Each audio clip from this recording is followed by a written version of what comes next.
여러분, 우리가 성경을 읽다 보면 물론 다른 책도 마찬가지일 것 같습니다. 요즘 책을 잘 읽지는 않지만 그래도 믿음의 백성들은 성경을 읽게 되죠. 성경을 읽다 보면 어떤 사건이 특별히 아주 길게 기록된 경우들을 보게 됩니다. 이런 경우 우리는 이 길게 기록되어져 있는 부분을 읽으면서 지금 이 부분이 중요한 뭔가를 말하고 있구나라고 생각하게 되는 것이죠. 이러한 판단들은 대부분 옳은 것을 보게 됩니다. 사도행전 12장 본문의 사건 같은 경우만 하더라도 그렇습니다. 오늘 본문의 내용은 아주 간단하게 베드로가 감옥에 갇혔다가 하나님의 도우심으로 풀려나게 되었다라는 내용이죠. 사실 아주 간단한 내용입니다. 그럼에도 불구하고 이 내용은 오늘 우리가 읽었던 것처럼 비정상적일 만큼 자세하고 길게 기록되어져 있다는 것이죠. 그러니까 오늘 본문은 베드로가 기적같이 감옥에서 풀려났다라는 사실만을 우리에게 말하는 것이 아니라는 뜻이 되겠죠. 베드로가 감옥에서 풀려나온 이 사건을 통해서 그렇다면 하나님께서는 오늘 우리에게 무엇을 말씀하시는 것이겠습니까? 이 점을 우리가 잘 이해하려면 먼저 본문의 구조와 그 특징을 살펴야 봐야 합니다. 본문은 여기에 등장하는 인물들이 이 사건에 대해서 전혀 아는 것이 없다라는 것을 강조합니다. 먼저 본문 7절의 말씀을 보면 베드로가 감옥에 갇혀서 무엇을 하고 있습니까? 잠을 자고 있었죠. 천사가 이때 감옥에 들어와서 베드로를 깨우는데 그가 얼마나 깊이 자고 있었는지 그의 옆구리를 3개 쳐서 깨웠다라고 성경이 증언하고 있습니다. 이어지는 구절들은 베드로가 잠에서 깨어나서 얼떨결에 일어나 호둥대는 모습들을 그대로 우리에게 말해주고 있죠. 천사가 신으라고 하면 신고 겉옷을 들고 나오라고 하자 또 그대로 하게 됩니다. 이런 광경들이 비몽사몽 중인 점도 있었겠지만 베드로는 자신이 풀려날 것이다라는 사실들을 전혀 몰랐다라는 뜻도 될 수 있을 것입니다. 그는 감옥을 지키는 관문을 2곳이나 지나치고 길로 난 쇠 대문마저 열쇠 없이 통과하고 나서야 마침내 거리로 나서게 되죠. 그리고 나서 한 블록 더 걸어간 후에야 비로소 자기가 꿈을 꾸는 것이 아니라는 사실들을 깨달았다라는 것입니다. 이때에 마가의 다락방이라고 알려진 집에서도 같은 상황이 벌어지게 되죠. 그 집에는 로데라 하는 여자아이가 있습니다. 그가 베드로의 음성을 듣고서 그인 줄 알았음에도 불구하고 기쁜 나머지 문을 열어주지 않고 그대로 모여있는 사람들에게로 돌아가게 되죠. 그런데 아이의 말을 들은 사람들도 처음에는 이 아이가 미쳤다라고 생각했습니다. 그러나 거듭해서 그것이 참되다라고 주장하자 그들은 그러면 그의 천사가 온 것 같다라고 말하게 되죠. 그들은 베드로가 갇힌 후에 그들을 위해서 무엇을 하던 사람입니까? 기도하던 사람이었다라는 것이죠. 여러분, 베드로가 옥에 갇혔습니다. 베드로가 당시 초대교회 안에서 어떠한 영향력을 가진 인물이었던지에 대해서는 우리가 지난번에 말씀을 나눌 때도 살펴봤죠. 그러한 영향력 있는 지도자였던 베드로가 감옥에 갇히게 되었으면 교회는 무엇을 위해서 기도하겠습니까? 베드로를 지켜달라고, 어쩌면 베드로가 풀려나게 해달라고 기도했지 않겠습니까? 그럼에도 불구하고 그들은 풀려난 베드로를 집 문 밖에 그대로 세워놓고서 이 사실을 믿었습니까? 믿을 수 없었습니까? 믿을 수 없었다라는 것이죠.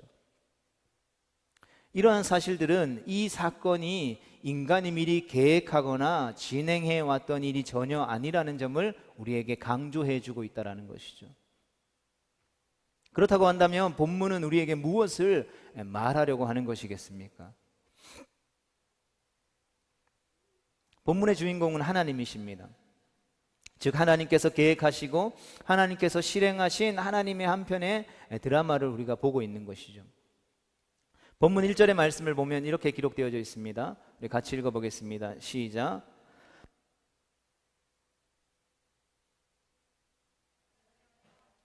아멘.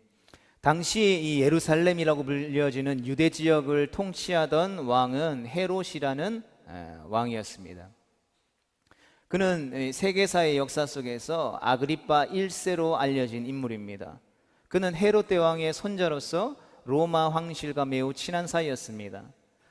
주후 41년경에 갈리굴라 황제가 암살된 후에 글라우디오 황제가 대신해서 황제로 즉위하는 데에 공헌한 대가로 지금의 이스라엘 유대와 사마리아 지역의 통치권을 얻게 된 인물이 바로 이 헤롯 가문인 것이죠. 이렇듯이 그의 권력의 배경은 로마 본토에 있었다라는 것이죠. 이 말인즉슨 무슨 말입니까? 유대와 사마리아 지역에서는 그들의 지지 기반이 약했다라는 뜻인 것이죠. 따라서 그는 유대인들의 인기를 얻는 데에 신경을 쓰지 않을 수 없었다는 것입니다. 이를 통해서 우리가 짐작할 수 있는 것은 요한의 형제였던 야고보를 죽인 것이 기독교라는 신흥 종교에 대한 어떤 강력한 반대적인 적대적인 신념이 있어서가 아니었다라는 것이죠. 단지 자신이 호감을 사야 하는 유대인들이 이 기독교인들을 싫어한다라는 이유만으로 탄압하려 했다라는 것입니다.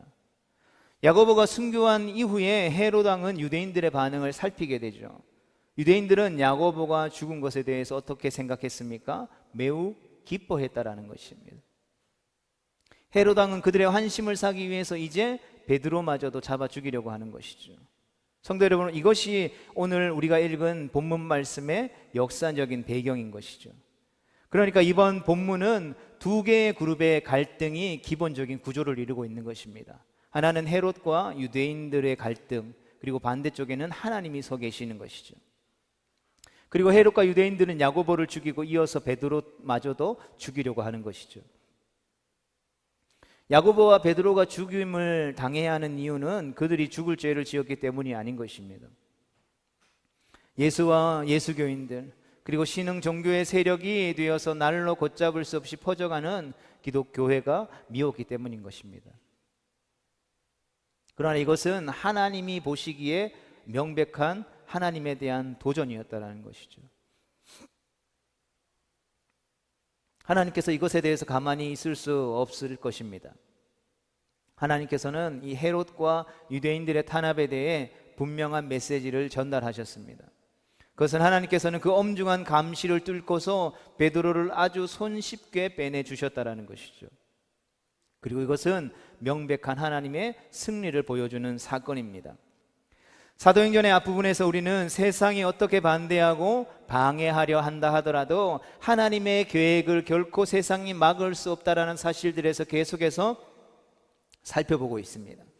그리고 오늘 본문에서는 한층 더 큰 방해의 세력들을 우리 가운데 소개해 주는 것이죠. 왕이 교회를 핍박한다라는 것입니다. 여태까지 교회를 위협하는 세력들은 주로 유대인들, 종교 세력들이었다라면 이제부터는 당시 세계를 지배하던 로마의 정권이 교회를 핍박하게 될 것이다라는 것을 우리에게 암시해 주는 것입니다. 헤롯으로부터 시작되어졌지만 이 박해는 마침내 로마 왕제 자신이 직접적으로 주도하게 될 것인데, 우리가 여기서 볼 수 있는 것은 교회를 탄압하는 세력이 점점 더 강해진다라는 것입니다.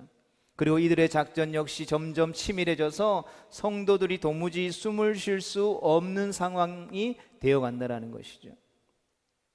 이번 본문이 역사적인 순서에 따라서 기록되어졌다면 우리가 지난주에 살펴본 사울에 대한 이야기는 대략 주후 44년경의 일인 것입니다.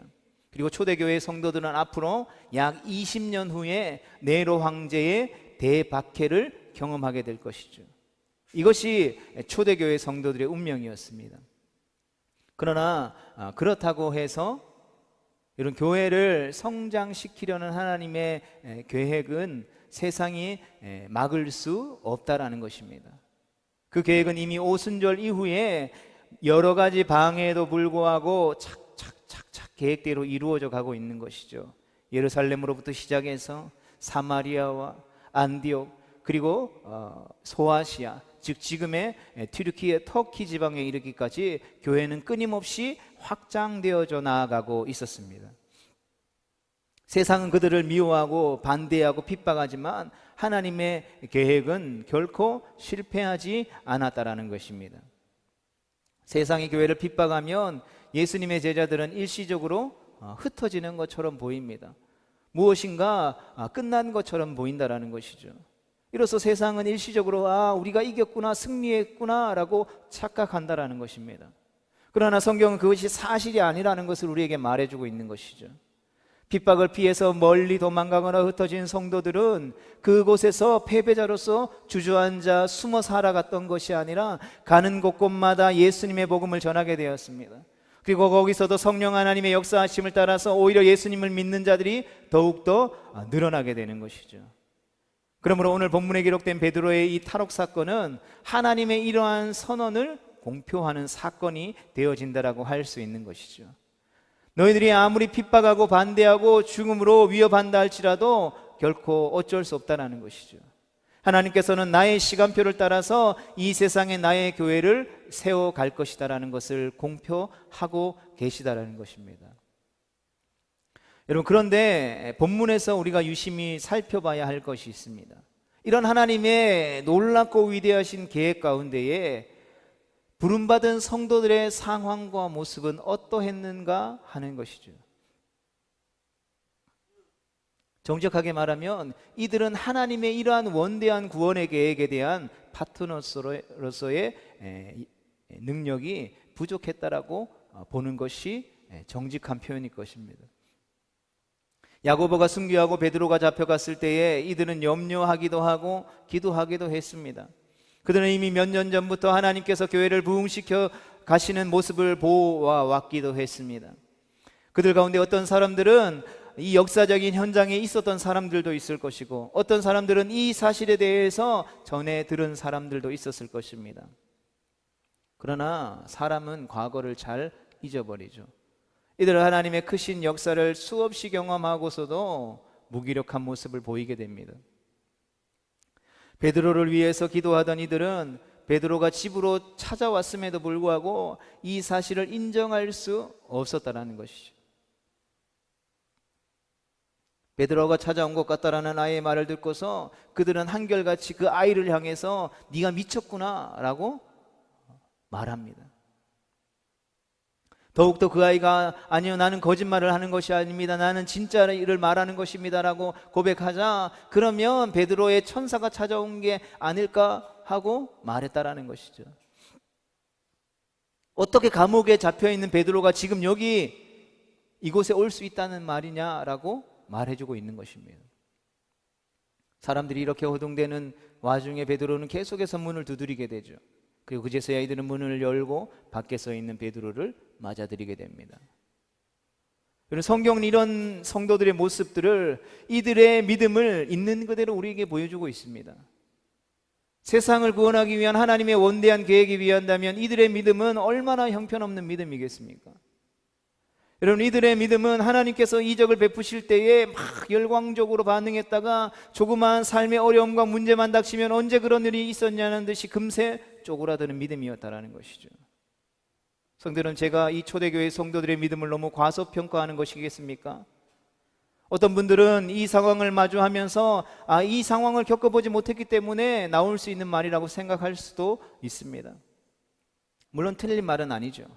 사실 제 믿음도 이 정도밖에 안 된다라는 것이 솔직한 고백일 것입니다. 어쩌면 본문에 나오는 사람들보다 못한 믿음을 소유했을 수도 있습니다. 제가 예수님을 믿는다라고 해서 감옥에 가고 두들겨 맞는다면 그래도 예수님을 믿는 믿음을 포기할 수 없다라고 말할 수 있을지 솔직히 자신이 없습니다. 예수님을 통해서 여러 가지 은혜와 사랑을 경험했지만 과연 고난과 핍박과 고통 속에도 불구하고 예수님을 향한 믿음을 지키겠다라고 말할 용기가 없다라는 말씀입니다. 함께 예배드리던 어떤 누군가가 예수님을 믿는다라는 이유만으로 감옥에 가서 죽임을 당했다라고 여러분 생각해 보십시오. 그리고 이 주변의 사람들 가운데에 무성한 소문이 돌겠죠. 야, 그 다음은 누굴까? 우리 중에 누가 또 잡혀가서 목숨을 잃게 될까? 여러분, 그러한 이야기들이 돌고 교회 안에 예배가 온전히 드려질 수 있었겠습니까?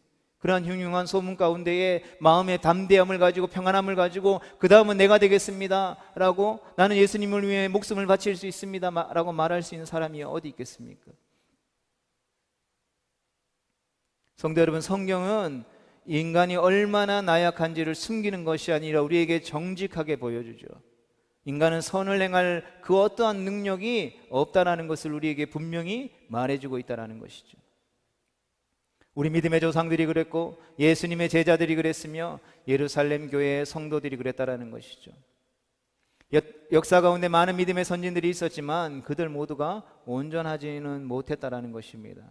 이것이 하나님의 원대한 계획을 이룰 하나님의 파트너로서 부름받은 우리의 실제적인 모습이라는 것이죠. 그럼 이 사실이 우리에게 무엇을 말하려는 것이겠습니까? 너희는 형편없어, 이것을 말하려는 것이겠습니까?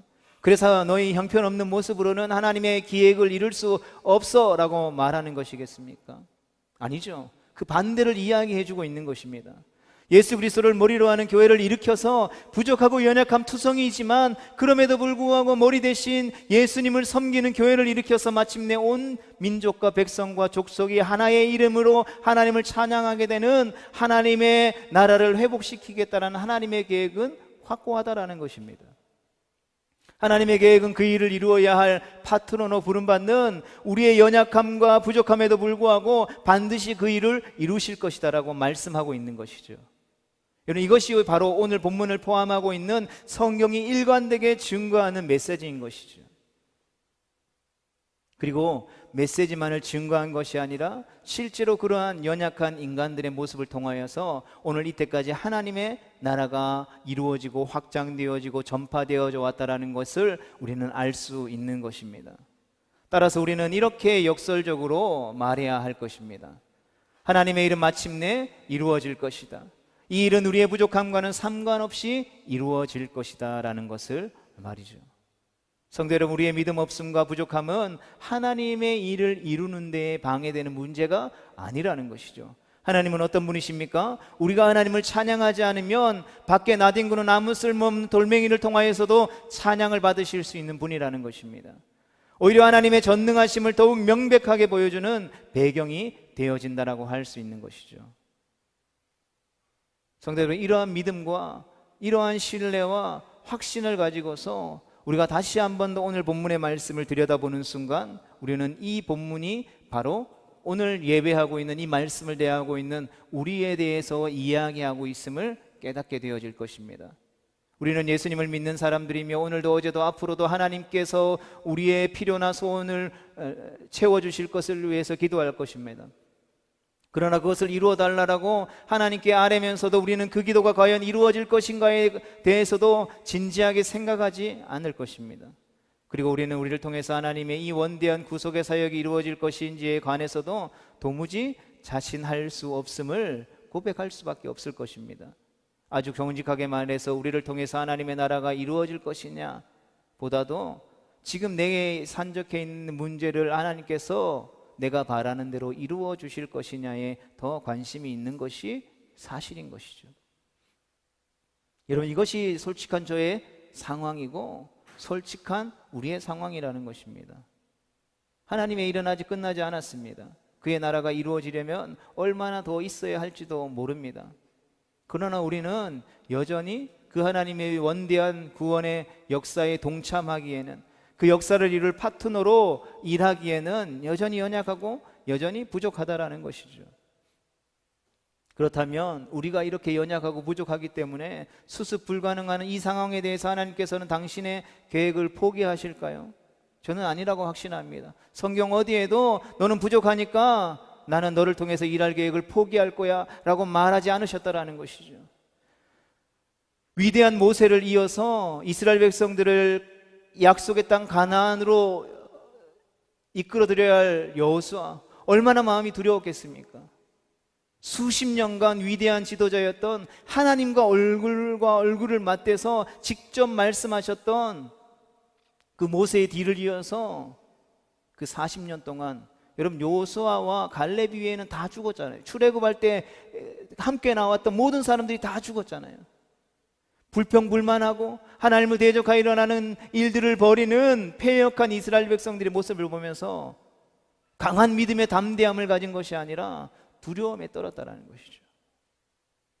그렇게 두려움에 떠는 여호수아를 향해서 너 두려워 떠는구나, 그럼 내 일을 감당할 수 없어 라고 여호수아를 내쳤습니까? 그렇지 않다라는 것이죠. 하나님이 뭐라고 말씀하고 계십니까? 강하고 담대하라 말씀하여 주셨습니다. 내가 너와 함께하리라 말씀하여 주셨습니다. 너를 통해서 이 가나안 땅을 마침내 정복하게 될 것이다라고 여호수아에게 말씀해 주셨다라는 것이죠. 하나님의 나라를 이루기 위해 위한 열차는 여태까지 달려왔고 앞으로도 주님 다시 오시는 그날까지 쉼없이 달릴 것입니다. 그리고 이 열차는 마침내 정확하게 정해진 때에 목표 지점에 도달할 것입니다. 이것이 사도행전의 말씀이 선포하고 있는 확신인 것이죠. 성도 여러분, 이것이 하나님의 선언이라면, 이것이 하나님의 원대한 목표와 계획이라면 우리가 해야 할 일은 무엇이겠습니까? 지금 우리는 베드로의 문제를 놓고 기도하고 있는 마가의 집으로 찾아가야겠습니다. 이들 가운데는 아마 병자를 낫게 했던 사도들도 있었을 것입니다. 기도했더니 병든 자들이 고침을 받고 귀신들이 떠나가는 역사를 경험했던 사도들도 있었을 것입니다. 심지어는 예수님께서 이적을 베푸실 때 그 현장에 있었던 사람들도 있었을 것입니다. 예수님께서 부활하셔서 40일간 하나님의 말씀을 대해서 알려주실 때에 그것을 듣고 예수님께서 그들이 보는 가운데에 승천하실 때에 그 현장에 있으면서 그 현장을 목격했던 사람들도 있었을 것입니다. 그러나 이들 가운데 헤롯 왕이 생명을 빼앗아가며 박해하자 그들은 무기력하게 숨어서 지금 기도하고 있는 것입니다. 이들은 베드로가 풀려 나왔을 때도 그 사실을 현실로 받아들일 수가 없었다라는 것이죠. 얼마나 겁에 질렸으면 그랬겠습니까? 이런 이들의 모습이 바로 우리의 모습 아니겠습니까? 그러나 그들이 그럼에도 불구하고 희망을 완전히 놓지는 않았다라는 것입니다. 그들의 희망은 그들이 그럼에도 불구하고 기도하는 모습에서 우리는 찾아볼 수 있는 것이죠. 왜 그렇습니까? 사실은 기도야말로 그들이 할 수 있는 유일한 실마리였기 때문인 것입니다. 그러하게 성도 여러분, 우리가 주님의 몸을 이루어가면서 또 주님의 나라를 확장해 가면서 부르신 삶의 자리에서 주신 직분과 사명을 감당해 나아갈 때에 우리가 반드시 기억해야 할 것이 있습니다.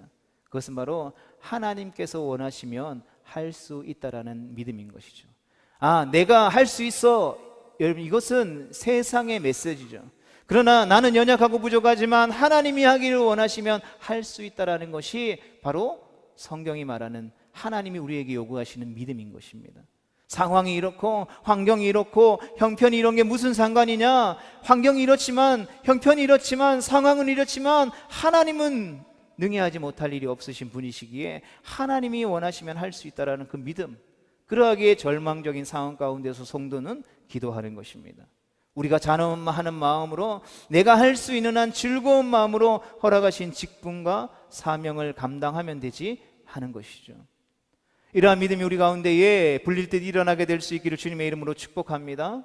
성도들은 엄청나게 큰 일을 한 것도 아니지만, 제가 이제 산동교에 부임한 지 3년이 됐죠. 부임하고 나면서 지난 이 3년의 시간들을 돌아볼 때 하나님은 한 번도 부족한 게 하신 적이 없다라는 것을 깨닫게 되었습니다.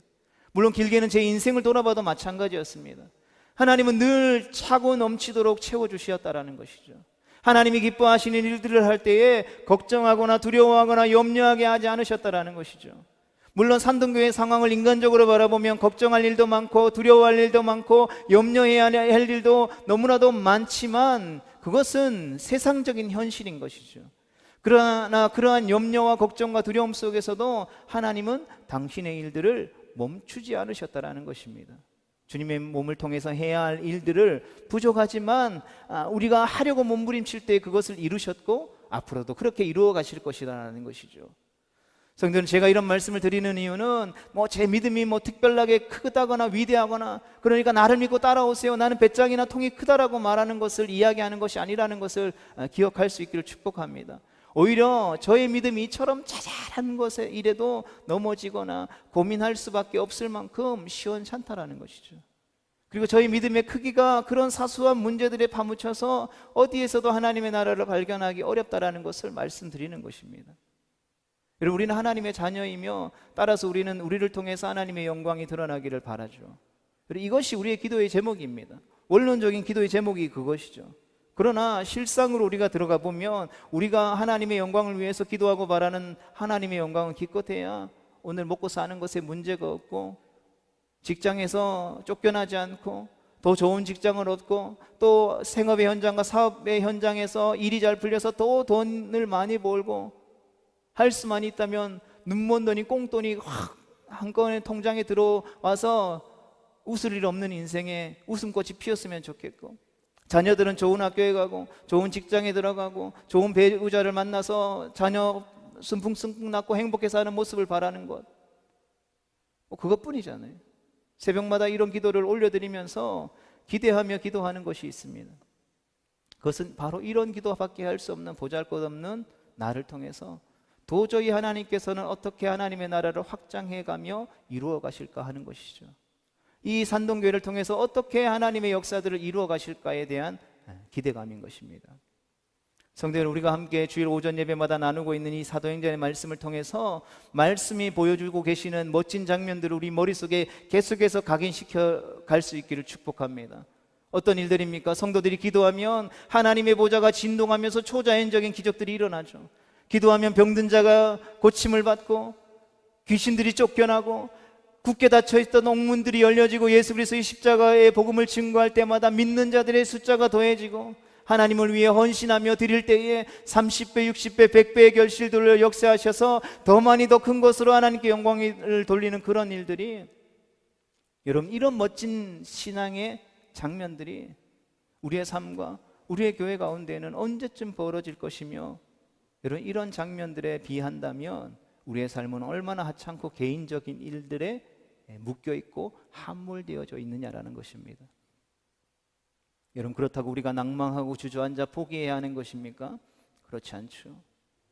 그러한 생각과 현실 속에서 우리는 다시 한번 오늘 우리에게 주신 말씀을 통해서 다시 일어나서 다짐해야 하는 것입니다. 그것은 무엇입니까? 그럼에도 불구하고 우리는 기도해야 한다는 것입니다. 여러분, 그 기도가 비록 조잡스럽게 나의 장래만을 위한 것이라도 기도해야 한다는 것이죠. 왜냐하면 우리를 통해서 하나님의 나라를 이루실 일들은 오직 하나님께서 하실 일들이기 때문인 것입니다. 여러분, 한날의 그 희망의 줄기를 놓지 않고 기도하면서 베드로가 풀려날 것이라고까지는 믿지 못한 그들의 모습이 오늘 예배하며 기도하는 우리의 모습과 별반 다르지 않다라는 것이죠. 그럼에도 불구하고 예배하고 기도하고 주님을 의지하고 그 한낱 희망의 줄을 붙잡고 하나님을 의지할 때에 우리는 반드시 목격하게 될 것이라는 것이죠. 그분께서 작정하시고 시작하셨으니 반드시 이루실 것이다라는 것입니다. 여러분, 그때가 될 때까지 우리는 기도하며 기대함으로 기다려야 하는 것이죠. 간절히 기도하면서 하나님 앞에 예배하면서 말씀을 붙들고 하나님의 그 일들을 기대하면서 우리를 부르신 삶의 자리에서 인내하면서 그 소망의 끈을 놓지 말아야 하는 것입니다. 그래야 할 때 우리는 우리의 부족함을 통해서 이루시는 하나님의 놀라운 역사들을 마침내 경험하게 될 것입니다. 하나님의 능력을 여러분 신비로운 것이다라고 부르는 이유가 바로 여기에 있는 것이죠. 바라기는 우리 모두가 그 신비로운 능력과 기쁨을 누리는 복된 인생 되어질 수 있게 되기를 주님의 이름으로 축복합니다. 그러한 복된 하나님의 몸된 교회로 날마다 성장해가고 세움받게 되기를 주님의 이름으로 축복합니다.